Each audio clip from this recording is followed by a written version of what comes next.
এবারে ফিনিশের সৌজন্যে ব্যস্ত খামারি।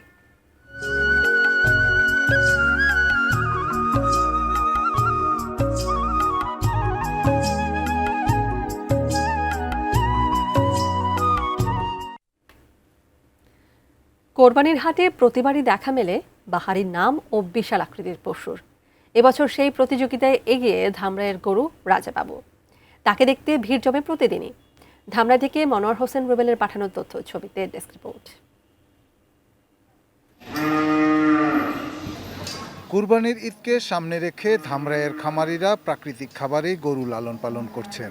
সব ছাপিয়ে উপজেলার সিংশ্রী এলাকার সুপ্রিম এগ্রোর রাজাবাবু নজর কেড়েছে সবার। 4 বছর আগে এই খামারেই জন্ম নেয় হোলস্টেইন ফ্রিজিয়ান জাতের ষাঁড়টি। চলাফেরায় রাজসিক ভাবের কারণে নাম রাখা হয়েছে রাজাবাবু। খামার কর্তৃপক্ষের দাবি 1050 কেজির রাজাবাবু এবার ঈদের বাজারে ধামরাইয়ের সবচেয়ে বড় গরু। আমরা এটা আসলে দাম চাইতেছি 7,50,000 টাকা। রাজাবাবু এটা 1050 কেজি ধামরাই থানার মধ্যে। এই গরুটা অনেক বড়, আমরা অনেক জায়গায় খোঁজ খবর নিয়েছি। সুপ্রিম এগ্রোতে শুধু রাজাবাবুই নয়, ফ্রিজিয়ান, ব্রাহ্মা, দেশি ও শঙ্কর জাতের শতাধিক গরু মোটাতাজা করা হয়েছে। একদিকে গোখাদ্যের ঊর্ধ্বমুখী দাম, তার মধ্যে সীমান্তের ওপার থেকে গরু আনা হলে লোকসানের আশঙ্কা করছেন খামারিরা। গত বছরের তুলনায় গোখাদ্যর দাম একটু বেশি, সে কারণে আমাদের চিন্তা করতেছি যে সবগুলো গরু আমরা সেল করতে পারবো কিনা। সবচেয়ে বড় সংখ্যা যেটা মনে করি আমরা, ভারতীয় গরু যদি আসে তাহলে আমাদের জন্য ক্ষতির কারণ হয়ে দাঁড়াবে।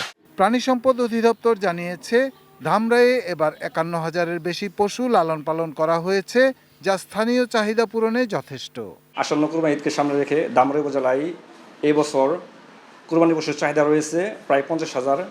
সে লক্ষ্যকে সামনে রেখে এবছর ধামরাই উপজেলায় প্রায় 2272টি খামারে আমাদের কুরবানিযোগ্য পশু প্রস্তুত করা হয়েছে 51,508টি।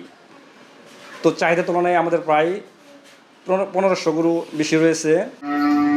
Shahidul Rana, desk report, ATN news. Finish আপনার ঘরবাড়ি ও আঙ্গিনা সকল কীটপতঙ্গ ধ্বংস করে। মশা মাছি এবং জীবাণুমুক্ত পরিবেশের জন্য ফিনিশ স্টেবল ব্লিচিং পাউডার এবং ফিনিশ লিকুইড ব্যবহার করুন।